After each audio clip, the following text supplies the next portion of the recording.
कल तक आपां विचारिया किवें दीपालपुर दे कोड़ी दा गुरु साहब उधार करदे ने।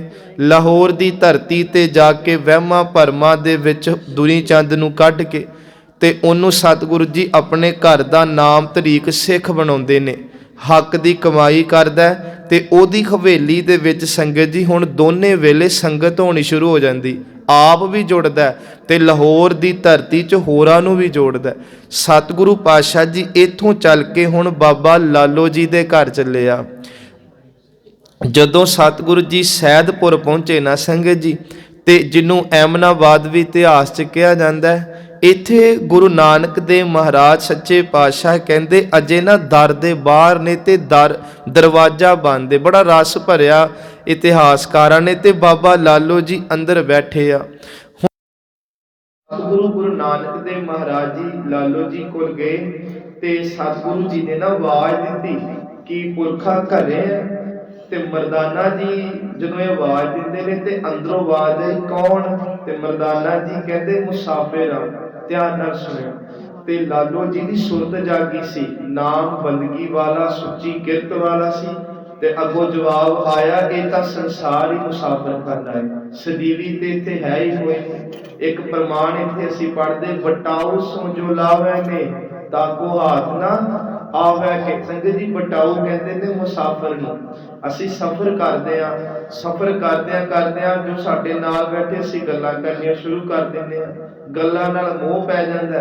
ਪਰ ਜਦੋਂ ਪੁੱਤਰ ਲੱਗਦੇ ਹੋ ਆਪਣੇ ਘਰ ਚਲਿਆ ਜਾਂਦਾ, ਅਸੀਂ ਆਪਣੇ ਘਰ ਆ ਜਾਂਦੇ ਆ। ਸ਼ੀਟ ਉਹੀ ਆ, ਹਰ ਦਿਨ ਉੱਤੇ ਨਵੇਂ ਲੋਕ ਬਹਿ ਜਾਂਦੇ ਆ ਕੇ। ਸਤਿਗੁਰੂ ਕਹਿੰਦੇ ਸੰਸਾਰ ਇਹੀ ਰਹਿਣਾ ਜੋ ਆਪਾਂ ਸ਼ੀਟਾਂ ਮੱਲੀਆਂ, ਦਾਦਾ ਹਾਂ ਦਾਦੀਆਂ ਪੋਤੇ ਨੇ ਸਾਡੇ, ਇੱਕ ਦਿਨ ਸੱਚ ਇਵੇਂ ਇਹ ਬਦਲਦੇ ਜਾਣੇ ਨੇ ਲੋਕ। उसों जो लावे ने ताको हाथ ना आवे के। कहते फिर गुरु साहब सच्चे पातशाह जी ने ना जदों आवाज़ दी ते कहते आ कि उस समय लालो जी किले घड़ते पे सी, क्योंकि तरखान जाति चों सन। ते गुरु साहब सच्चे पातशाह जी कहन लगे वे लालो की करदा है? कहंदा सतगुरु किले घड़दा पिया, मेरा खानदानी किता है। ते गुरु नानक जी हस के कहते सारी उम्र किले घड़दा रहेगा, कदे मन भी घड़िया जे। ये विच भी बड़ी वड्डी रमज है कि उत्थे सी कि सारी उम्र दुनियावी धंधियां च ही खचत रहना है, जां कदे समय चो समा कढ के मन की खुराक लई शब्द का अभ्यास भी करना है। ते लालो जी ने दोनों हाथ जोड़ के पता की क्या, सतगुरु असी संसारी लोग हाँ, साडी बुद्धि ने एक दुनियावी किले घड़ने ही सिखिया। तुसी इस धरती ते आयो, साडे मन बुद्ध दा किला भी घड़ दिओ, साडी सुरत नूं घड़ दिओ। सच एवे जदों गुरु नानक दी सुरत घड़न ते आउंदे आ ते जिंदगी विचों हर पाप वाद नूं दूर कर दिंदे आ। ते गुरु जी जदों सुरत घड़दे ने, सुरत दे विच गुरु जी शब्द दी दात दे दिंदे आ। महाराज सच्चे पातशाह दे चरनां ते डिग के कहंदा सतगुरु तुहानूं पता नहीं असीं शूदरां विच आउंदे आ। संगत जी मनु सिमरती जदों इन्हां दे ग्रंथ पढ़दे ना आपां, उन्हां दी वंड दे अनुसार लालो जी नीवीं जाति च ने, पर गुरु घर दे विच इहो जी कोई गल नहीं। इसे गल दा विरोध बड़ा अगे चल के होना है साखी च।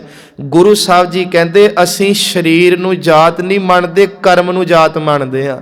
कोई वड्डा ਉਹਦੇ घर दे विच जम के जे कर्म माड़े करे ते ਉਹ इंसान चंगा नहीं, ते जे कोई दुनिया दी वंड करके नीवीं जात च जम के कम उच्चे कर जे ते सतगुरु कहंदे उस तो वड्डा देवता कोई नहीं। सो महाराज सच्चे पातशाह ना ਉਹਦੇ मन तो ये गल्लां ला दिंदे। चलो बहुत गल्लां होईयां ते संगत जी उत्थे गुरु साहब जी ने ना एक गल कही, ये आप कही मारे ने इतिहास च।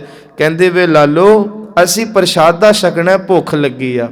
कमाल दी गल जे गुरु दे तरले पाउण लोक ते महाराज ताना अनदा दाना मूँह च पाए, पर महाराज नूं एक महाराज ने कला वरतानी सी ना, मलक भागो वाली अगे सतगुरु दे इतिहास खलोता सी। कहंदे गुरु पाश अपने लालो जी दे घरे ना पुੱਤ कोई नहीं सी। इतिहास कहंदे इन्हां दे घर एक धी सी। 47 तो वंड तो पहला इन्हां दा इतिहास मिलदा है, बाद विच इतिहासकारां ने कोई इन्हां दा जिक्र नहीं कीता। सो गुरु साहब सच्चे पातशाह मरदाना जी नाल बह गए ते कहंदे इन्हां दी घरवाली ने चौंका सुच्चा कीता, क्योंकि मर्यादा सी ना उच्चियां जातां वाले घरे आउण, ਚੌਂਕਾ ਸੁੱਚਾ ਕਰਨਾ ਹੁੰਦਾ ਜਿਵੇਂ ਅਸੀਂ ਪੁਰਾਣੇ ਸਮਿਆਂ 'ਚ ਘਰ ਦੇ ਵਿੱਚ ਗੋਹਾ ਫੇਰਨਾ, ਜਿਵੇਂ ਕਲੀ ਦਾ ਉਹ ਬਣਾ ਕੇ ਤੇ ਸਾਰਾ ਕਰਨਾ, ਤੇ ਉਹ ਸਾਰਾ ਕੁਝ ਕਰਕੇ ਚੌਂਕਾ ਸੁੱਚਾ ਕਰਨਾ, ਲੱਕੜਾਂ ਧੋ ਕੇ ਅੱਗ ਬਾਲਣੀ, ਲੰਗਰ ਤਿਆਰ ਹੋਇਆ, ਚੌਂਕਾ ਸੁੱਚਾ ਕੀਤਾ ਤੇ ਲਾਲੋ ਜੀ ਕਹਿਣ ਲੱਗੇ ਸਤਿਗੁਰੂ ਤੁਹਾਡੇ ਬਹਿਣ ਦੇ ਲਈ ਚੌਂਕਾ ਸੁੱਚਾ ਕੀਤਾ, ਆ ਕੇ ਵਿਰਾਜੋ। ਮਹਾਰਾਜ ਹੱਸ ਕੇ ਕਹਿਣ ਲੱਗੇ ਲਾਲੋ ਕਿਹੜੇ ਕੰਮਾਂ 'ਚ ਪਿਆ? ਗੁਰੂ ਨਾਨਕ ਦਾ ਸਾਰਾ ਸੰਸਾਰ ਹੀ ਚੌਂਕਾ ਏ, ਤੇ ਜਿੱਥੇ ਬਹਿ ਕੇ ਸੱਚ ਦੀ ਭਗਤੀ ਸੱਚ ਦੀ ਗੱਲ ਹੋਵੇ ਉਹ ਚੌਂਕੇ ਸਦਾ ਹੀ ਸੁੱਚੇ ਰਹਿੰਦੇ ਆ। ਅਸੀਂ ਦੁਨਿਆਵੀ ਇਹਨਾਂ ਕਰਮ ਕਾਂਡਾਂ ਤੇ ਯਕੀਨ ਨਹੀਂ ਰੱਖਦੇ। ਤੇ ਇੱਕ ਗੱਲ ਨੂੰ ਹੋਰ ਤਵੱਜੋ ਦਿਓ, ਕਹਿੰਦੇ ਗੁਰੂ ਨਾਨਕ ਜੀ ਬੈਠੇ ਆ, ਇੱਕ ਪਾਸੇ ਬਾਬਾ ਮਰਦਾਨਾ ਜੀ ਬੈਠੇ ਨੇ ਲੰਗਰ ਛਕਣ, ਤੇ ਗੁਰੂ ਸਾਹਿਬ ਕਹਿੰਦੇ ਲਾਲੋ ਅਸੀਂ ਓਨੀ ਦੇਰ ਅੰਨ ਦਾ ਦਾਣਾ ਮੂੰਹ 'ਚ ਨਹੀਂ ਪਾਣਾ ਜਿੰਨੀ ਦੇਰ ਤੂੰ ਸਾਡੇ ਇੱਕ ਸਾਈਡ ਤੇ ਆ ਕੇ ਲੰਗਰ ਨਹੀਂ ਛਕਦਾ। ਹੁਣ ਦੂਜੇ ਪਾਸੇ ਉਹ ਜਾਤਾਂ ਨੇ ਜਿਹੜੇ ਧਰਮ ਦੇ ਠੇਕੇਦਾਰ ਨੇ, ਵੱਡੇ ਵੱਡੇ ਬ੍ਰਾਹਮਣ ਕਾਜੀ ਮੁੱਲੇ ਜੋਗੀ, ਜਿਹੜੇ ਲੋਕਾਂ ਦਾ ਖਾਂਦੇ ਨੇ ਪਰ ਪਰਛਾਵਾਂ ਮਾੜਾ ਲੱਗਦਾ ਇਹਨਾਂ ਨੂੰ। ਦੂਰ ਦੂਰੋਂ ਸਾਡੇ ਤੋਂ ਇੱਕ ਬਾਬਾ ਨਾਨਕ ਹੀ ਸੰਗਤ ਜੀ, ਜਿਹੜਾ ਕੇਵਲ ਕਹਿੰਦਾ ਨਹੀਂ ਬਾਣੀ 'ਚ ਨੀਚਾ ਅੰਦਰ ਨੀਚ ਜਾਤ ਨੀਚੀ ਹੂੰ ਅਤ ਨੀਚ, ਨਾਨਕ ਤਿਨ ਕੈ ਸੰਗ ਸਾਥ ਵੱਡਿਆਂ ਸੋ ਕਿਆ ਰੀਸ, ਜਿੱਥੈ ਨੀਚ ਸਮਾਲੀ ਹੈ ਤਿੱਥੈ ਨਦਰ ਤੇਰੀ ਬਖਸ਼ੀਸ਼। ਪਰ ਇਸ ਤੁਕ 'ਚ ਗੰਭੀਰਤਾ ਲਿਓ ਕਿ ਨੀਚ ਕਰਮਾਂ ਕਰਕੇ ਨਹੀਂ ਹੋਣਾ, ਕਰਮਾਂ ਕਰਕੇ ਵੱਡੇ ਰਹਿਣਾ। ਲੋਕ ਤੁਹਾਨੂੰ ਜਾਤ ਕਰਕੇ ਨੀਵੇਂ ਕਹੇ, ਮਹਾਰਾਜ ਕਹਿੰਦੇ ਪਰਵਾਹ ਨਾ ਕਰਿਓ, ਤੁਹਾਡੇ ਨਾਲ ਗੁਰੂ ਨਾਨਕ ਹੋਵੇਗਾ। ਇਹ ਦਾਤਾਂ ਵੰਡੀਆਂ ਗੁਰੂ ਸਾਹਿਬ ਸੱਚੇ ਪਾਤਸ਼ਾਹ। ਕਹਿੰਦੇ ਅੱਖਾਂ ਭਿੱਜ ਗਈਆਂ ਬਾਬਾ ਲਾਲੋ ਜੀ ਦੀਆਂ, ਚਰਨਾਂ ਤੇ ਡਿੱਗ ਕੇ ਕਹਿੰਦਾ ਸਤਿਗੁਰੂ ਸਾਡੇ ਤੇ ਘਰ ਕੋਈ ਨਾ ਆਵੇ ਉੱਚੀ ਜਾਤ ਵਾਲਾ, ਸਾਡੇ ਘਰ ਕੋਈ ਆ ਵੀ ਜਾਵੇ ਸਾਡੇ ਪਰਛਾਵੇਂ ਤੋਂ ਲੋਕ ਡਰਦੇ ਆ, ਤੇ ਤੁਸੀਂ ਸਾਨੂੰ ਕੋਲ ਬਿਠਾ ਕੇ ਲੰਗਰ ਪੇ ਛਕਦੇ ਹੋ। ਅੱਜ ਤੱਕ ਮਰਦਾਨਾ ਤੇ ਗੁਰੂ ਨਾਨਕ ਸੱਚੇ ਪਾਤਸ਼ਾਹ ਦੇ ਅੰਗ ਸੰਗ ਨੇ। ਕਿਵੇਂ ਨੇ?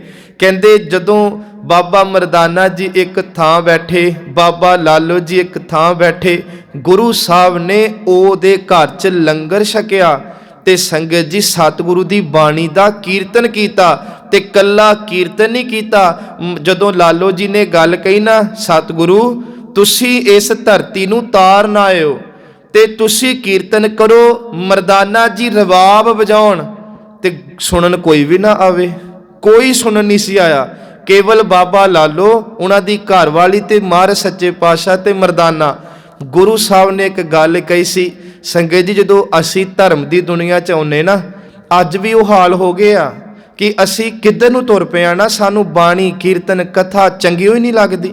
ਹੁਣ ਮਹਾਰਾਜ ਸੱਚੇ ਪਾਤਸ਼ਾਹ ਨੇ ਇੱਕ ਗੱਲ ਕਹੀ, ਕਹਿੰਦੇ ਅੱਜ ਅਸੀਂ ਕੀਰਤਨ ਕਰ ਰਹੇ ਆ ਲਾਲੋ, ਲੋਕ ਘਰਾਂ 'ਚ ਧੁੱਤ ਸੁੱਤੇ ਪਏ ਆ, ਵਸ਼ਈ ਨੇ ਲੋਕ, ਕਰਮ ਕਾਂਡੀ ਨੇ ਲੋਕ, ਪਰ ਇੱਕ ਗੱਲ ਯਾਦ ਰੱਖੀ ਥੋੜਾ ਸਮਾਂ ਦੂਰੇ ਅਸੀਂ ਸ਼ਰਾਬ ਨਹੀਂ ਦੇਣ ਲੱਗੇ, ਜੋ ਰੱਬ ਦਾ ਹੁਕਮ ਵਰਤਣਾ ਬਾਬਰ ਨੇ ਚੜ ਕੇ ਆਉਣਾ। ਇਹਨਾਂ ਸੁੱਤਿਆਂ ਦੀਆਂ ਚੀਕਾਂ ਪੈਣਗੀਆਂ, ਸੱਚ ਵੇ ਜਿਹੜੀਆਂ ਤੀਵੀਆਂ ਮਾਂਗ 'ਚ ਸੰਧੂਰ ਭਰਦੀਆਂ ਨੇ ਉਹਨਾਂ ਦੇ ਜਿਹੜੀਆਂ ਮਾਂਗਾਂ ਨੇ ਉਹ ਖੂਨ ਦੇ ਨਾਲ ਰੰਗੀਆਂ ਜਾਣਗੀਆਂ। ਜਦੋਂ ਜਦੋਂ ਸੰਗਤ ਜੀ ਧਰਮ ਦਾ ਪਤਨ ਲੋਕ ਕਰਨਗੇ ਨਾ, ਜਦੋਂ ਜਦੋਂ ਆਪਾਂ ਧਰਮ ਤੋਂ ਟੁੱਟਾਂਗੇ, ਉਦਣ ਬਾਬਰ ਵਰਗੇ ਰੂਪ ਬਣਾ ਬਣਾ ਕੇ ਸਾਨੂੰ ਲੁੱਟਣਗੇ ਮਾਰਨਗੇ। ਤੇ ਇਹ ਚਲੋ ਅਸੀਂ ਅੱਗੇ ਵੇਖਾਂਗੇ ਜਾ ਕੇ, ਜਦੋਂ ਸੱਚੇ ਪਾਤਸ਼ਾਹ 1521 ਦੇ ਨੇੜੇ ਨਾ ਦੂਜੀ ਵਾਰੀ ਫੇਰ ਆਏ। ਇਹ ਉਦੋਂ ਆਏ ਸੀ ਜਦੋਂ ਬਾਬਰ ਨੇ ਕਤਲੋ ਗਾਹ ਕਰਤੀ ਸੀ, ਇੰਨਾ ਮਾੜਾ ਹਸ਼ਰ ਕੀਤਾ ਸੀ ਕਿ ਕੋਇਰ ਨਾ ਰੋਟੀ ਖਾਏ। ਕੋਇਰ ਕਹਿੰਦੇ ਰਾਜੇ ਦੇ ਪੁੱਤ ਨੂੰ, ਕਹਿੰਦੇ ਆਮ ਬੰਦਾ ਤੇ ਬੜੀ ਦੂਰ ਦੀ ਗੱਲ ਸੀ, ਰਾਜੇ ਦੇ ਪੁੱਤ ਵੀ ਤਹਿ ਤਹਿ ਕੇ ਮਰਦੇ ਸੀ, ਅੰਨ ਦਾ ਦਾਣਾ ਨਹੀਂ ਸੀ ਮੂੰਹ 'ਚ ਪਿਆ। ਜਦੋਂ ਬਾਬਰ ਜੰਮ ਦੀ ਬਰਾਤ ਲੈ ਕੇ ਇਸ ਹਿੰਦੁਸਤਾਨ 'ਚ ਆਇਆ, ਮਹਾਰਾਜ ਸੱਚੇ ਪਾਤਸ਼ਾਹ ਨੇ ਜਿੱਥੇ ਬਚਨ ਗਾਇਆ, ਜੈਸੀ ਮੈਂ ਆਵੇ ਖਸਮ ਕੀ ਬਾਣੀ ਤੈਸੜਾ ਕਰੀ ਗਿਆਨ ਵੇ ਲਾਲੋ, ਪਾਪ ਕੀ ਜੰਜ ਲੈ ਕਾਵਲੋ ਧਾਇਆ ਜੋਰੀ ਮੰਗੈ ਦਾਨ ਵੇ ਲਾਲੋ। ਇਹ ਨਾ ਸਾਰਾ ਵਿਆਹ ਦਾ ਸ਼ਬਦ ਅਸੀਂ ਕੱਲ ਵੇਖਾਂਗੇ ਦੇ ਅਰਥ ਕਰਾਂਗੇ। ਅੱਜ ਅਸੀਂ ਕੇਵਲ ਸਾਖੀ ਵੱਲ, ਮਹਾਰਾਜ ਨੇ ਕੀਰਤਨ ਕੀਤਾ, ਲੰਗਰ ਛਕਿਆ, ਤੇ ਜਿਹੜੀ ਬੇਨਤੀ ਕੀਤੀ ਕਿ ਅੱਜ ਵੀ ਮਰਦਾਨਾ ਤੇ ਗੁਰੂ ਨਾਨਕ ਸੱਚੇ ਪਾਤਸ਼ਾਹ ਦੇ ਨਾਲ ਲਾਲੋ ਸਦੀਵੀ ਸਾਡੇ ਕੋਲ ਨੇ। ਤੁਸੀਂ ਕਹੋਗੇ ਉਹ ਕਿਵੇਂ? ਜਦੋਂ ਤੁਰਕੀ ਬਾਣੀ ਪੜ੍ਹਦੇ ਆ ਤੇ ਮਹਾਰਾਜ ਸੱਚੇ ਪਾਤਸ਼ਾਹ ਨੇ ਮਰਦਾਨਾ ਪਹਿਲਾ ਦੇ ਸਿਰਲੇਖ ਹੇਠ ਤੁਰਕੀ ਬਾਣੀ ਲਿਖੀ ਆ, ਤੇ ਲਾਲੋ ਜੀ ਦਾ ਨਾਮ 7 ਵਾਰੀ ਗੁਰੂ ਗ੍ਰੰਥ ਸਾਹਿਬ ਦੇ ਵਿੱਚ ਆਪ ਦਰਜ ਕੀਤਾ। ਇਹ ਹੈ ਕਿ ਗੁਰੂ ਜੀ ਸਰੀਰ ਕਰਕੇ ਨਹੀਂ, ਜਦੋਂ ਗੁਰੂ ਦਾ ਕੋਈ ਪ੍ਰੇਮੀ ਚਰਨਾਂ ਦਾ ਭੋਰਾ ਬਣੇ, ਸ਼ਬਦ ਸੁਰਤ ਕਰਕੇ ਵੀ ਗੁਰੂ ਸਦਾ ਲਈ ਉਹਨੂੰ ਆਪਣੇ ਸਰੂਪ 'ਚ ਥਾਂ ਦੇ ਦਿੰਦਾ। ਸੰਗਤ ਜੀ ਚਲੋ ਇਧਰ ਪਾਸੇ ਤੇ ਕਲਾ ਵਰਤੀ, ਦੂਜੇ ਪਾਸੇ ਨਾ ਐਮਨਾਬਾਦ ਦਾ ਹਾਕਮ ਹੈ ਜ਼ਾਲਮ ਖਾਂ। ਜ਼ਾਲਮ ਖਾਂ ਦੇ ਥੱਲੇ ਜੋ ਕੰਮ ਕਰਦਾ ਉਹਦਾ ਨਾਮ ਹੈ ਮਲਕ ਭਾਗੋ। ਇਹ ਖੱਤਰੀ ਸੀ ਤੇ ਜਿਹੜਾ ਜ਼ਾਲਮ ਖਾਂ ਉਹ ਮੁਸਲਮਾਨ, ਕਿਉਂਕਿ ਉਹਨਾਂ ਦਾ ਰਾਜ ਸੀ ਉਸ ਸਮੇਂ। ਹੁਣ ਉਹਨੇ ਆਪਣੇ ਘਰੇ ਬ੍ਰਹਮ ਭੋਜ ਰੱਖਿਆ ਤੇ ਬ੍ਰਹਮ ਭੋਜ ਦਾ ਇਹ ਭਾਵ ਹੁੰਦਾ ਕਿ ਜਿੰਨੇ ਵਰਨ ਜਾਤੀ ਦੇ ਜੋ ਧਰਮ ਦੇ ਰਸਮ ਕਰਦੇ ਉਹ ਸਾਰੇ ਸੱਦੇ। ਉੱਥੇ ਗਰੀਬੜੇ ਵੀ ਆਉਣੇ, ਅਮੀਰ ਵੀ ਆਉਣੇ, ਵੱਡੇ ਪ੍ਰਕਾਰ ਦੇ ਲੰਗਰ ਲੱਗੇ, ਸਾਰੇ ਆ ਕੇ ਛਕ ਰਹੇ ਆ। ਤੇ ਮਲਕ ਭਾਗੋ ਨੇ ਪੁੱਛਿਆ ਕੋਈ ਹੋਰ ਅਤਿਥੀ ਆਇਆ, ਕੋਈ ਆਪਣੇ ਕੋਈ ਤੁਰੇ ਰਹਿੰਦੇ ਸੀ ਸਾਧੂ ਫਕੀਰ? ਤੇ ਕਿਸੇ ਨੇ ਦੱਸਿਆ ਹਾਂ ਇਹ ਇੱਕ ਖੱਤਰੀ ਜਾਤ ਵਿੱਚੋਂ ਆਏ ਨੇ। ਇਹ ਇਤਿਹਾਸ ਲਾਉਣ ਲਈ ਕਹਿਣਾ ਪੈ ਰਿਹਾ, ਗੁਰੂ ਨਾਨਕ ਦਾ ਕੋਈ ਧਰਮ ਨਹੀਂ ਸੀ, ਕੋਈ ਜਾਤ ਨਹੀਂ ਸੀ। ਮਾਰੇ ਤਾਂ ਇਸ ਧਰਤੀ ਤੇ ਆਪ ਕਹਿ ਰਹੇ ਸੀ ਨਾ ਕੋ ਹਿੰਦੂ ਨਾ ਮੁਸਲਮਾਨ। ਤੇ ਜਦੋਂ ਸਵਾਲ ਮਾਰ ਨੇ ਕੀਤਾ ਸੀ ਨਾ ਲੋਕਾਂ ਨੇ ਕਿ ਗੁਰੂ ਜੀ ਫਿਰ ਤੁਹਾਡਾ ਰਾਹ ਕਿਹੜਾ, ਕਿਉਂਕਿ ਧਰਤੀ ਦੇ ਤਾਂ ਦੋ ਹੀ ਰਾਹ ਨੇ, ਹਿੰਦੂਆਂ ਦੇ ਤੇ ਮੁਸਲਮਾਨਾਂ ਦੇ। ਤੇ ਗੁਰੂ ਜੀ ਕਹਿੰਦੇ ਸੀ ਸਾਡਾ ਰਾਹ ਖੁਦਾ ਦਾ ਰਾਹ ਹੈ, ਅਸੀਂ ਖੁਦਾ ਦੇ ਰਾਹ ਤੇ ਤੁਰ ਰਹੇ ਹਾਂ ਤੇ ਸਾਰਿਆਂ ਨੂੰ ਖੁਦਾ ਤੇ ਰਾਹ ਤੇ ਤੁਰਨਾ ਆ, ਭਾਵ ਰੱਬ ਜੀ ਦੇ ਰਾਹ ਤੇ। ਇੱਥੇ ਹੁਣ ਜਦੋਂ ਮਲਕ ਭਾਗੋ ਨੇ ਦੱਸਿਆ ਐਲਕਾਰਾਂ ਨੇ, ਕਹਿੰਦੇ ਲੈ ਕੇ ਆਓ। ਸੰਗਤ ਜੀ ਇਸ ਗੱਲ ਤੋਂ ਪਹਿਲਾਂ ਕਹਿੰਦੇ ਆ ਕਿ ਬਾਜ਼ਾਰ ਦੇ ਵਿੱਚੋਂ ਨਾ ਲਾਲੋ ਜੀ ਇਹ ਗੱਲ ਸੁਣ ਆਏ ਸੀ ਕਿ ਜੋ ਗੁਰੂ ਸਾਹਿਬ ਨੇ ਲਾਲੋ ਜੀ ਦੇ ਘਰ ਨੇ ਉਹਨੂੰ ਗ੍ਰਿਫਤਾਰੀ ਦੇ ਹੁਕਮ ਹੋਏ ਨੇ ਕਿ ਉੱਚੀ ਜਾਤ ਦਾ ਹੋ ਕੇ ਸ਼ੂਦਰ ਦੇ ਘਰ ਗਿਆ। ਜੋ ਸਾਡੇ ਅੰਦਰ ਇਹ ਹਉਮੈ ਦਾ ਇੱਕ ਜਕੜਿਆ ਹੁੰਦਾ ਨਾ ਕਿਲ, ਤੇ ਬਹੁਤ ਕੁਝ ਚਲੋ ਉੱਥੇ ਹੋਇਆ। ਤੇ ਨੇੜੇ ਹੀ ਨਾ ਐਮਨਾਬਾਦ ਦੇ ਬਾਹਰ ਇੱਕ ਗੁਰਦੁਆਰਾ ਹੈ ਰੋੜੀ ਸਾਹਿਬ ਗੁਰਦੁਆਰਾ। ਉੱਥੇ ਬਹਿ ਕੇ ਸਤਿਗੁਰੂ ਸੱਚੇ ਪਾਤਸ਼ਾਹ ਜੀ ਦਿਨੇ ਸਤਿਗੁਰੂ ਦੀ ਬਾਣੀ ਦਾ ਕੀਰਤਨ ਕਰਦੇ ਰਹੇ ਤੇ ਸ਼ਾਮਾਂ ਵੇਲੇ ਸਤਿਗੁਰੂ ਜੀ ਦੇ ਬਾਬਾ ਲਾਲੋ ਜੀ ਦੇ ਘਰ ਆ ਜਾਣਾ। ਤੇ ਇਹ ਲਾਲੋ ਜੀ ਦੇ ਬੇਨਤੀ ਕਰਨ ਦੇ ਉੱਤੇ ਮਾਰ ਸੱਚੇ ਪਾਤਸ਼ਾਹ ਜੀ ਦਾ ਪਿਆਰ ਸੀ ਲਾਲੋ ਜੀ ਨਾਲ, ਤੇ ਕਾਫੀ ਸਮਾਂ ਉਹ ਇੱਥੇ ਰਹਿ ਕੇ ਉਹਨਾਂ ਨੇ ਸਤਿਗੁਰੂ ਦੀ ਬਾਣੀ ਦਾ ਕੀਰਤਨ ਕੀਤਾ। ਹੁਣ ਚਲੋ ਜਦੋਂ ਐਲਕਾਰ ਗੁਰੂ ਸਾਹਿਬ ਨੂੰ ਲੈਣ ਆਏ, ਮਹਾਰਾਜ ਨੇ ਮਨਾ ਕਰਤਾ ਜਾਣ ਤੋਂ। ਦੂਜੀ ਵਾਰੀ ਫਿਰ ਉਹ ਕਹਿੰਦੇ ਜੇ ਇਦਾਂ ਨਹੀਂ ਆਂਦਾ ਤੇ ਗ੍ਰਿਫਤਾਰ ਕਰਕੇ ਧੱਕੇ ਨਾਲ ਲੈ ਕੇ ਆਓ। ਸੰਗਤ ਜੀ ਸਤਿਗੁਰੂ ਪਾਤਸ਼ਾਹ ਜੀ ਨੂੰ ਲੈ ਕੇ ਗਏ ਨੇ। ਇਧਰ ਬ੍ਰਹਮ ਭੋਜ ਮੁੱਕ ਚੁੱਕਾ ਸੀ ਤੇ ਗੁਰੂ ਸਾਹਿਬ ਨੇ ਬਾਬਾ ਲਾਲੋ ਜੀ ਦੇ ਘਰੋਂ ਕੋਦਰੇ ਦੀ ਰੋਟੀ ਦਾ ਲੰਗਰ ਛਕਿਆ ਸੀ। ਧਿਆਨ ਰੱਖਿਓ, ਮਹਾਰਾਜ ਸੱਚੇ ਪਾਤਸ਼ਾਹ ਨੂੰ ਕਹਿੰਦੇ ਤੁਸੀਂ ਸਾਡੇ ਬ੍ਰਹਮ ਭੋਜ ਨਹੀਂ ਆਏ, ਉੱਚੀ ਜਾਤ ਖੱਤਰੀ ਦੇ ਹੋ ਕੇ ਅਸੀਂ ਵੀ ਖੱਤਰੀਆਂ, ਤੁਸੀਂ ਇੱਕ ਸ਼ੂਦਰ ਦੇ ਘਰ ਗਏ, ਤੁਹਾਡਾ ਤੇ ਜਨਮ ਪਿੱਟਿਆ ਗਿਆ, ਤੁਹਾਡੇ ਤੇ ਸਾਰੇ ਧਰਮ ਦੇ ਜੋ ਰਸਮ ਨੇ ਉਹ ਪਿੱਟੇ ਗਏ। ਇਦਾਂ ਦੀਆਂ ਗੱਲਾਂ ਹੋਈਆਂ। ਮਹਾਰਾਜ ਹੱਸੀ ਜਾਣ, ਭੀੜ ਬੜੀ ਵੱਡੀ ਸੀ ਕਿਉਂਕਿ ਉਸ ਸਮੇਂ ਗੁਰੂ ਨਾਨਕ ਜੀ ਨੂੰ ਨਾਨਕ ਤਪਾ ਵੀ ਕਿਹਾ ਜਾਣ ਲੱਗ ਪਿਆ ਸੀ, ਨਾਨਕ ਨਿਰੰਕਾਰੀ ਕਿਹਾ ਜਾਣ ਲੱਗ ਪਿਆ ਸੀ। ਹੁਣ ਗੁਰੂ ਸਾਹਿਬ ਜੀ ਨਾ ਸਭ ਕੁਝ ਸੁਣ ਕੇ ਫਿਰ ਇੱਕ ਗੱਲ ਬੋਲੇ, ਕਹਿੰਦੇ ਮਲਕ ਭਾਗੋ ਆ ਜਿੰਨੇ ਤੂੰ ਧਰਮ ਦੇ ਠੇਕੇਦਾਰ ਸੱਦਿਆ ਇਹਨਾਂ ਨੂੰ ਤੇਰਾ ਬ੍ਰਹਮ ਭੋਜ ਜ਼ਰੂਰ ਦਿਸਦਾ, ਇਹਨਾਂ ਨੂੰ ਤੇਰੇ ਬਣਾਏ ਹੋਏ ਪਕਵਾਨ ਦੇ ਵਿੱਚ ਬੜੇ ਰਸ ਆਉਣਗੇ, ਇਹਨਾਂ ਨੂੰ ਤੇਰੇ ਮਾਲ ਪੂੜੇ ਚੰਗੇ ਲੱਗਣਗੇ, ਪਰ ਜੇ ਤੂੰ ਸਾਡੀ ਅੱਖ ਨਾਲ ਵੇਖੇ ਤੇ ਤੇਰੇ ਮਾਲ ਪੂੜਿਆਂ ਦੇ ਵਿੱਚ ਗਰੀਬਾਂ ਦੇ ਰੋਣ ਦੀ ਆਵਾਜ਼ ਮੈਨੂੰ ਸੁਣਦੀ ਆ। ਇਹ ਹੈ ਗੁਰੂ ਨਾਨਕ ਪਾਤਸ਼ਾਹ ਜਿਹਨੂੰ ਰੋਜ਼ ਸਿੱਖਾਂ ਤੂੰ ਸੀਸ ਝੁਕਾਨਾ, ਜਿਹਦੀ ਰੋਜ਼ ਤੂੰ ਜਪ ਸਾਹਿਬ ਦੀ ਬਾਣੀ ਪੜ੍ਹਦਾ। ਇੱਕ ਗੱਲ ਯਾਦ ਰੱਖਿਆ ਕਰੋ, ਅੰਦਰ ਦੀਆਂ ਕਰਤੂਤਾਂ ਵੀ ਜਾਣਦਾ ਹੈ। ਉਹ ਮਲਕ ਭਾਗੋ ਨੂੰ ਨਹੀਂ, ਉਹ ਅੱਜ ਵੀ ਸਾਡੇ ਕੋਲ ਹੀ ਹੈ। ਇਸ ਕਰਕੇ ਸੰਗਤ ਜੀ ਅਸੀਂ ਨਾ ਜ਼ਿੰਦਗੀ 'ਚ ਪੂਰੇ ਕਦੇ ਨਹੀਂ ਹੋ ਸਕਦੇ। ਅਸੀਂ ਇਹ ਗੱਲ ਕਹਿੰਦੇ ਆ ਬੰਦਾ ਗਲਤੀਆਂ ਦਾ ਪੁਤਲਾ ਹੈ, ਪਰ ਇਹ ਨਹੀਂ ਐਡੀ ਵੱਡੀ ਗਲਤੀ ਕਰ ਜਾਈਏ ਕਿ ਉਹਦੇ ਲੇਖੇ ਔਖੇ ਹੋ ਜਾਣ। ਹਮੇਸ਼ਾ ਮਹਾਰਾਜ ਦੇ ਚਰਨਾਂ 'ਚ ਅਰਦਾਸ ਕਰੀਏ, ਜੇਤਾ ਸਮੁੰਦ ਸਾਗਰ ਨੀਰ ਭਰਿਆ ਤੇਤੇ ਔਗਣ ਹਮਾਰੇ, ਦਇਆ ਕਰੋ ਕਿਛ ਮੇਰ ਉਪਾਵੋ ਡੁੱਬਦੇ ਪੱਥਰ ਤਾਰੇ। ਅਰਦਾਸ ਕਰੀਏ ਪ੍ਰਭ ਜੀਓ ਖਸਮਾਨਾ ਕਰ ਪਿਆਰੇ, ਬੁਰੇ ਭਲੇ ਹਮ ਥਾਰੇ।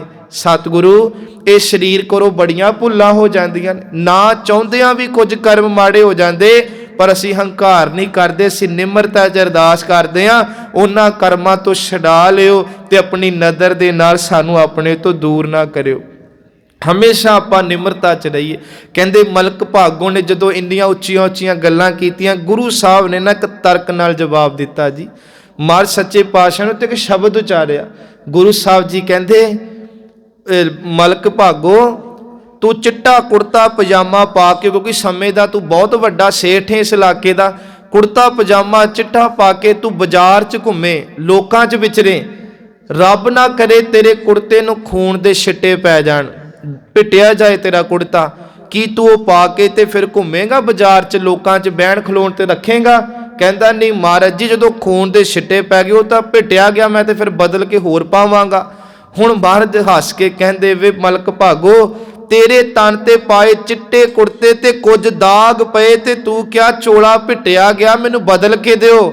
ਮਹਾਰਾਜ ਕਹਿੰਦੇ, ਜਿਹਦਾ ਮਾਨੀ ਪਾਪਾਂ ਦੇ ਨਾਲ, ਗਰੀਬਾਂ ਦੇ ਲਹੂ ਨਾਲ ਲਿਬੜਿਆ ਹੋਵੇ, ਉਹਦੇ ਘਰ ਦਾ ਲੰਗਰ ਗੁਰੂ ਨਾਨਕ ਕਿਵੇਂ ਛਕ ਲੇ। ਦੇਖੋ ਗੁਰੂ ਸਾਹਿਬ ਨੇ ਉਦਾਹਰਨ ਦਿੱਤੀ, ਜੇ ਰਤ ਲੱਗੈ ਕੱਪੜਾ ਜਾਮਾ ਹੋਏ ਪਲੀਤ। ਕਹਿੰਦੇ ਰਤ ਕਹਿੰਦੇ ਲਹੂ ਨੂੰ, ਕੱਪੜੇ ਨੂੰ ਲਹੂ ਲੱਗ ਜੇ ਤੇ ਕੱਪੜਾ ਪਲੀਤਿਆ ਜਾਂਦਾ, ਲੋਕ ਉਹਨੂੰ ਪਾਉਂਦੇ ਨਹੀਂ। ਅੱਜ ਵੀ ਸਾਡੇ ਘਰਾਂ 'ਚ ਨਾ, ਭਾਵੇਂ ਕੋਈ ਉੱਦਾਂ ਹੀ ਵਿਚਾਰਾ ਉੱਤੋਂ ਲੰਘ ਜੇ ਪੰਛੀ ਤੇ ਉਹਦੇ ਸੱਟ ਲੱਗੀ ਹੋਏ ਨਾ, ਤੇ ਸਵੇਰ ਨੂੰ ਬੀਬੀ ਸਾਰਾ ਗੁਆਂਢ ਇਕੱਠਾ ਕਰ ਲੈਂਦੀ, ਛਿੱਟੇ ਮਾਰ ਗਿਆ ਹੀ ਕੋਈ ਲਹੂ ਦੇ। ਇਹ ਅਸੀਂ ਅੱਖੀਂ ਵੇਖੀਆਂ ਇਹਨਾਂ ਗੱਲਾਂ ਨੂੰ, ਕਿ ਥੋੜਾ ਜਿਹਾ ਅਸੀਂ ਸੁਚੇਤ ਹੋ ਕੇ ਇਹਨਾਂ ਕਰਮਾਂ ਤੋਂ ਨਿਕਲੀਏ ਬਾਹਰ। ਗੁਰੂ ਸਾਹਿਬ ਮਿਹਰ ਕਰਨ। ਮਹਾਰਾਜ ਕਹਿੰਦੇ ਨੇ ਕਿ ਜੇ ਰਤ ਲੱਗੈ ਕੱਪੜਾ ਜਾਮਾ ਹੋਏ ਪਲੀਤ, ਜੋ ਰਤ ਪੀਵੈ ਮਾਨਸਾ। ਕਹਿੰਦੇ ਪਰ ਜੋ ਲੋਕਾਂ ਦਾ ਲਹੂ ਪੀਂਦੇ ਨੇ, ਭਾਵ ਕਿਸੇ ਦਾ ਹੱਕ ਖਾਣਾ, ਸੰਗਤ ਜੀ ਕਿਸੇ ਦਾ ਲਹੂ ਪੀਣਾ। ਹੁਣ ਦੇਖੋ ਅੱਜ ਕੱਲ੍ਹ ਲੋਕ ਰਿਸ਼ਵਤ ਲੈਂਦੇ, ਤੁਹਾਡੇ ਕੋਲੋਂ ਵੀ ਲਈ ਹੋਏਗੀ, ਆਪਾਂ ਵੀ ਕਿਸੇ ਕੋਲੋਂ ਲਈ ਹੋਏਗੀ, ਤੇ ਜਦੋਂ ਕਿਸੇ ਨੂੰ ਦਿੰਨੇ ਆ ਤੇ ਕਿੰਨੀਆਂ ਲਾਹਨਤਾਂ ਪਾ ਕੇ ਦਿੰਨੇ ਆ, ਕਿੰਨੇ ਔਖੇ ਹੋ ਕੇ ਦਿੰਨੇ ਆ, ਸੁੱਖ ਦੇ ਦਿੰਨੇ ਆ, ਤੇ ਜਿਹਦੇ ਕੋਲ ਚਲੇ ਜਾਂਦੇ ਆ ਕਿ ਉਹ ਫਿਰ ਸੁੱਖ ਦੀ ਨੀਂਦ ਸੌਂਦਾ। ਇਹਨਾਂ ਚੀਜ਼ਾਂ ਤੋਂ ਵਰਜਿਆ ਸਾਨੂੰ ਬਾਬੇ। ਕੱਲੀ ਬਾਣੀ ਪੜ੍ਹਨੀ, ਕੱਲਾ ਨਾਮ ਜਪ ਲੈਣਾ। ਇੱਕ ਨਾ ਚਲੋ ਇੱਕ ਖਿਨ ਨਿਕਲ ਕੇ ਕਹਿੰਦੇ ਇੱਕ ਸੇਠ ਰੋਜ਼ ਕੀਰਤਨ ਸੁਣਦਾ ਰਿਹਾ ਗੁਰੂ ਨਾਨਕ ਜੀ ਦੇ ਦਰਬਾਰ 'ਚ ਆ ਕੇ। ਹੁਣ ਦੀਆਂ ਹੀ ਗੱਲਾਂ, 2-2 ਘੰਟੇ ਚੌਂਕੜਾ ਮਾਰ ਕੇ ਕੀਰਤਨ ਸੁਣਨਾ। ਜਦੋਂ ਕਥਾ ਸ਼ੁਰੂ ਹੋਣੀ ਉਹਨੇ ਮੱਥਾ ਟੇਕ ਕੇ ਨਿਕਲ ਜਾਣਾ। ਤੇ ਜਿਹੜੇ ਰੋਜ਼ ਦੇ ਸਤਸੰਗੀ ਸੀ, ਇੱਕ ਦਿਨ ਪੁੱਛ ਲਿਆ ਗਲੀ 'ਚ ਕਿ ਤੂੰ ਕੀਰਤਨ ਸੁਣਦਾ, ਆਸਾ ਦੀ ਵਾਰ ਪੂਰੀ ਸੁਣ ਜਾਂਦਾ, ਤੇ ਜਦੋਂ ਕਥਾ ਹੁੰਦੀ ਉੱਠ ਕੇ ਚਲਿਆ ਜਾਂਦਾ।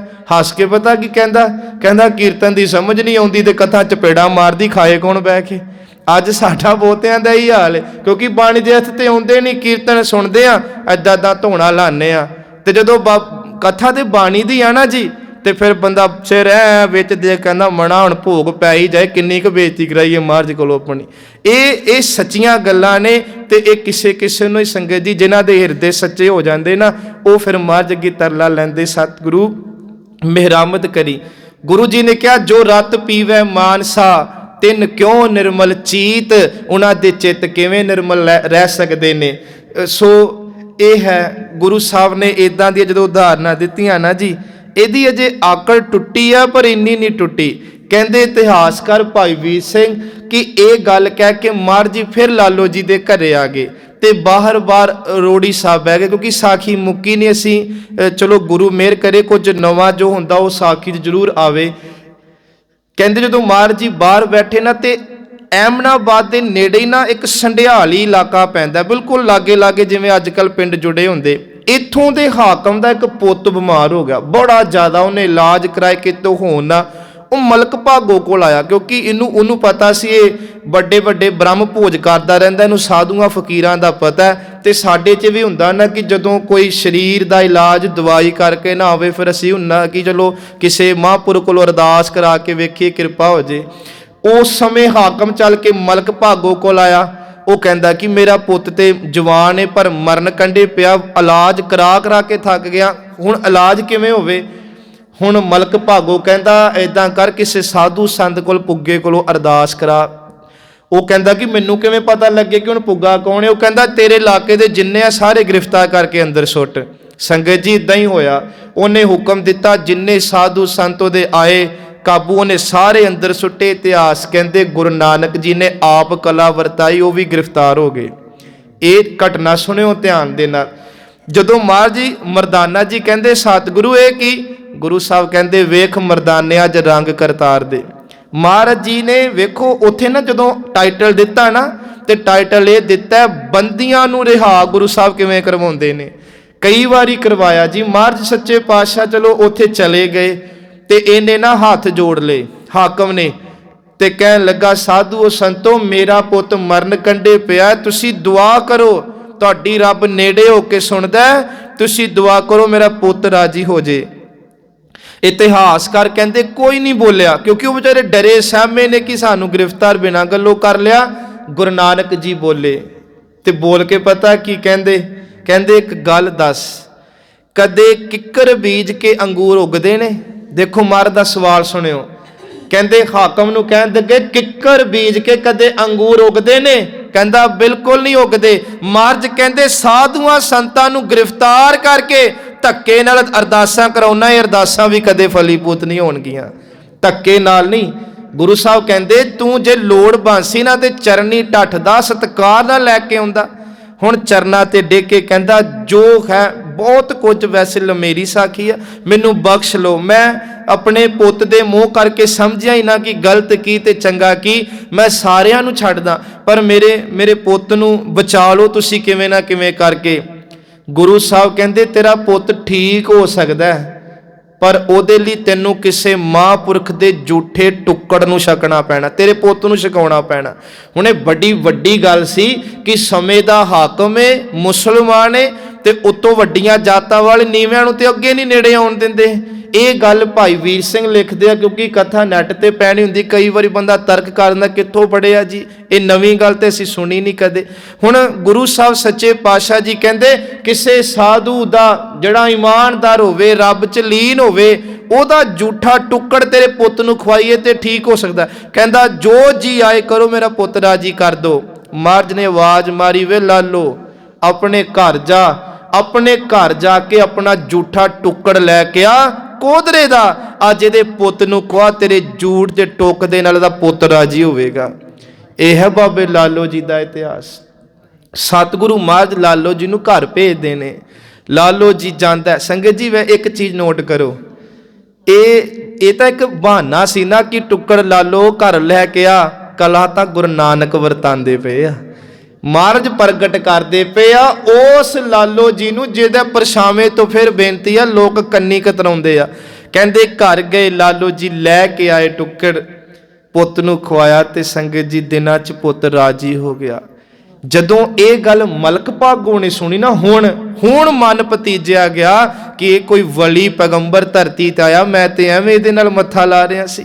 ਕਹਿੰਦੇ ਸੰਗਤ ਜੀ ਹਾਕਮ ਵੀ ਮਲਕ ਭਾਗੋ ਵੀ ਚਰਨੀ ਟੱਠਾ, ਮਰਜੀ ਉਪਦੇਸ਼ ਕਰੋ। ਗੁਰੂ ਸਾਹਿਬ ਕਹਿੰਦੇ ਉਪਦੇਸ਼ ਇਹੀ ਹੈ, ਹੱਕ ਪਰਾਇਆ ਨਾਨਕਾ ਉਸ ਸੂਰ ਉਸ ਗਾਏ, ਗੁਰ ਪੀਰ ਖਾਮਾ ਤਾਂ ਭਰੈ ਜਾਂ ਮੁਰਦਾਰ ਨਾ ਖਾਏ। ਸੰਗਤ ਜੀ ਆਪਾਂ ਇਹ ਸਿੱਖਿਆ ਇਹੀ ਲੈਣੀ ਆ ਕਿ ਸੱਚੇ ਪਾਤਸ਼ਾਹ ਅਸੀਂ ਬੜੇ ਔਗਣੇ ਆ ਰਹੇ ਹਾਂ, ਭੁੱਲਣਹਾਰ ਹਾਂ, ਤੁਸੀਂ ਕਿਰਪਾ ਕਰੋ। ਅਸੀਂ ਖੱਤੇ ਬਹੁਤ ਕਮਾਵਦੇ ਅੰਤ ਨਾ ਪਾਰਾਵਾਰ, ਹਰ ਕਿਰਪਾ ਕਰਕੇ ਬਖਸ਼ ਲਿਓ ਹਉ ਪਾਪੀ ਵੱਡ ਗੁਨੇਗਾਰ।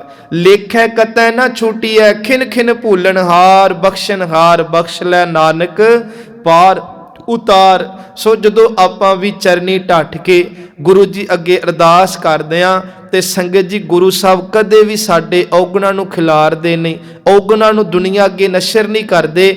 ਜਦੋਂ ਔਗਣ ਗੁਰੂ ਨੂੰ ਭੇਟ ਕਰ ਦਿੰਦੇ ਆ, ਮਹਾਂਪੁਰਖ ਕਹਿੰਦੇ ਹੁੰਦੇ ਨੇ ਅਸੀਂ ਜਦੋਂ ਗੁਰਦੁਆਰੇ ਜਾਈਏ ਨਾ ਗੋਲਕ 'ਚ ਪਾਉਂਦੇ ਆ ਕੁਝ ਨਾ ਕੁਝ, ਰੋਜ਼ ਪਾਉਂਦੇ ਆ। ਕਹਿੰਦੇ ਇਹ ਵੀ ਕੋਸ਼ਿਸ਼ ਕਰੀਏ ਕਿ ਇੱਕ ਇੱਕ ਐਬ ਵੀ ਗੋਲਕ 'ਚ ਪਾਉਣਾ ਸ਼ੁਰੂ ਕਰ ਦਈਏ। ਕਦੇ ਨਿੰਦਿਆ ਛੱਡ ਦਈਏ, ਕਦੇ ਹੰਕਾਰ ਛੱਡ ਦਈਏ, ਕਦੇ ਨਸ਼ੇ ਛੱਡ ਦਈਏ, ਕਦੇ ਬੇਈਮਾਨੀ ਛੱਡ ਦਈਏ। ਥੋੜੇ ਥੋੜੇ ਛੱਡਦਿਆਂ ਮਨੁੱਖ ਰੱਬ ਬਣ ਜਾਏਗਾ ਇੱਕ ਦਿਨ। ਸੋ ਕਿਰਪਾ ਕਰੇ ਸਤਿਗੁਰੂ ਨਾਨਕ ਪਾਤਸ਼ਾਹ। ਇਹ ਇਤਿਹਾਸ ਜੋ ਐਮਨਾਬਾਦ ਦੀ ਧਰਤੀ ਤੇ ਗੁਰੂ ਸਾਹਿਬ ਦਾ, ਉੱਥੇ ਗੁਰਦੁਆਰਾ ਰੋੜੀ ਸਾਹਿਬ ਵੀ ਹੈ ਸੰਗਤ ਜੀ, ਜੋ ਸੰਗਤਾਂ ਦੀਦਾਰੇ ਕਰਦੀਆਂ। ਇੱਥੇ ਮਹਾਰਾਜ ਜੀ ਇੱਕ ਵਾਰ ਫਿਰ ਆਉਣਗੇ, ਇਤਿਹਾਸ ਜਦੋਂ ਅੱਗੇ ਚੱਲੇਗਾ। ਸੋ ਇੰਨਾ ਕੁ ਆਪ ਜੀਆਂ ਨੇ ਸਮਾਂ ਬੇਨਤੀਆਂ ਪ੍ਰਵਾਨ ਕਰ ਲੈਣੀਆਂ। ਭੁੱਲਾਂ ਦੀ ਖਿਮਾ। ਵਾਹਿਗੁਰੂ ਜੀ ਕਾ ਖਾਲਸਾ, ਵਾਹਿਗੁਰੂ ਜੀ ਕੀ